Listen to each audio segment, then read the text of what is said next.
سلام بچه‌ها، چطورید؟ کویا هستم. خوش اومدین به یه ویدیوی دیگه. امروز برای اولین بار گوجه بستم و قراره چیکار کنیم؟ امروز 2 تا کار داریم: آموزش قواعد ژاپنی پلاس کانجی. خب میدونستم خیلی منتظر قواعدی. خب و یه خبر خوبی که دارم و میتونم بهتون بگم اینه که از این به بعد جلسات جمله سازی و مکالممون میره بالا، چون به حدی رسیدین که من بتونم مکالمه رو با شما شروع بکنم. یه جورایی این خمیره شکل گرفته، آردو ریختیم، تخم مرغ ریختیم، خمیره شکل گرفته، حالا باید ورزش بدیم تا پف کنه. یعنی چی؟ یعنی دیگه از این به بعد بیشتر باید بهتون قواعد بگم. اوکی؟ بریم که شروع کنیم. خب برای قسمت اول قبل از اینکه شروع کنیم ما تا الان Oh my god what the fuck الان چیزایی که مربوط به کشتسو هست رو کار کردیم. کشتسو یوزیتان کویوی تو خونه هستم، منظورم کشتسو بود. اوکی. اینز گفتیم کلاس، درسته؟ یه سری اوقات میان از شما میپرسن، میخوان حاضر جواب کنن. خب یه قواعد این تیپی رو اول بهتون بگم. وقتی میخوان حاضر جواب بکنن 2 حالت داره. یا میان میگن مثلا با فامیلی رضایی بگیم رضایی سان، به حالت سوال میره بالا رضایی سان، یا میگن رضایی سان ایماسکا، کاملا مشخصه رضایی سان به علاوه فعل رضایی سان هستی. شما میتونی یا بگی های، یا بگی های ایماس، یا بگی ایماس. خب اگر کسی رو پرسید و جواب نداد لزومی نداره مثل ایرانی ها بگید غایب. وقتی که کسی جواب نده معلم خودش متوجه میشه که نیستش، غیبت داره. خب اما باز اگر زمانی پیش اومد که از شما سوال شد و شما باید بگید هست یا نیست، بهتره بگید ایماسن. اوکی؟ ایماسن. خب یا مادا دس که گفتیم مادا یعنی هنوز، نه هنوز نیستش. اوکی؟ خب میرسیم به بحث قواعد. خب بچه ها قواعد اول من چند تا بگم.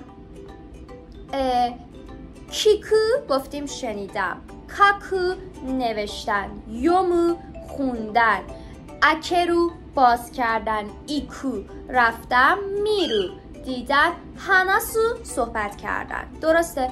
ما کلن من این فعلا رو به شما گفتم، درسته؟ این فعلا رو به شما گفتم. حالا میخوام بهتون بگم این فعلایی که ما میدونیم فعلای خامه. اوکی؟ خامه.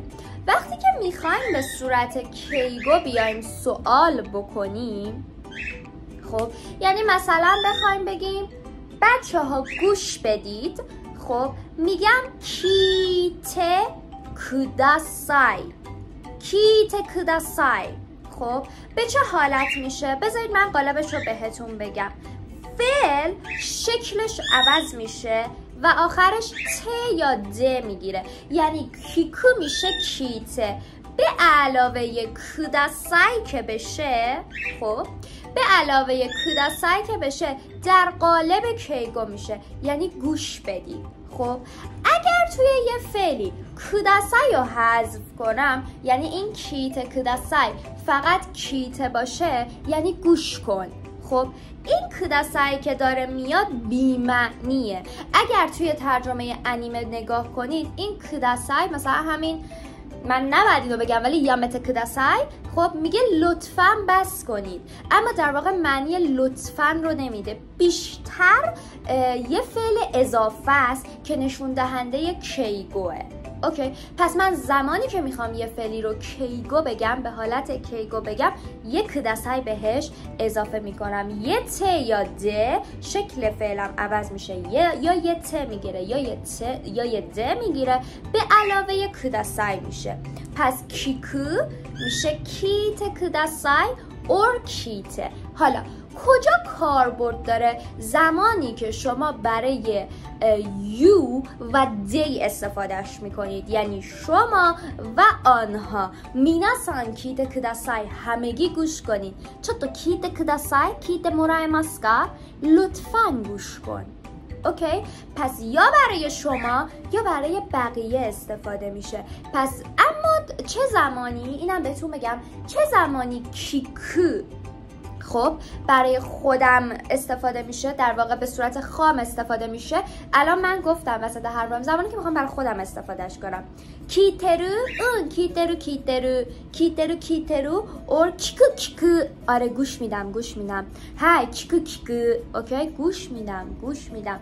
پس کیکو برای من، کیته برای شما و آنها. مینا کیته، مینا سان کیته کوداسای.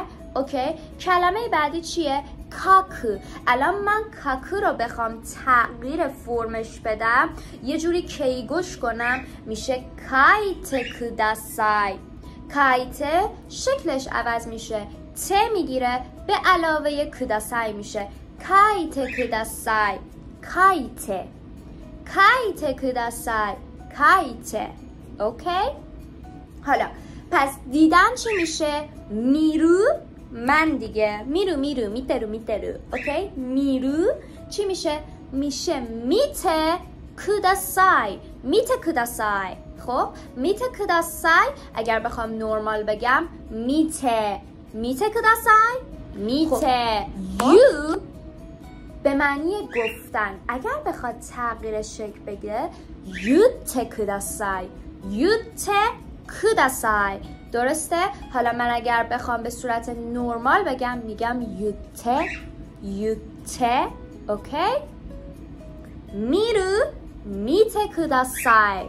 میته نورمال، کوداسای بچسبه کیگو. خب این بود از بحث مکالمات امروز. خب و قواعدی که باید بهتون میگفتم. اوکی؟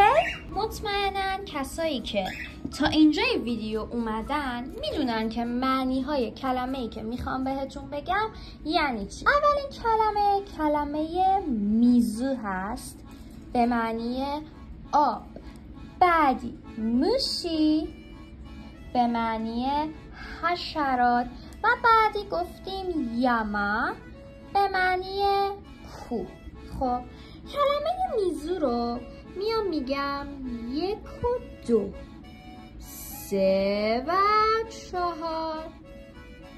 1 و 2 3 و 4. موشی رو میگم 1 2 3 4 5 6. 1 2 3 4 5 6 7. اوکی بعدی یاما 1 و 2 3 و 4. 1 و 2 3 و 4. میز موشی یاما. مرسی که تا اینجا ویدیو با من بودید. من شما چه ویدیو دیگه ببینم. فعلا خدافظ.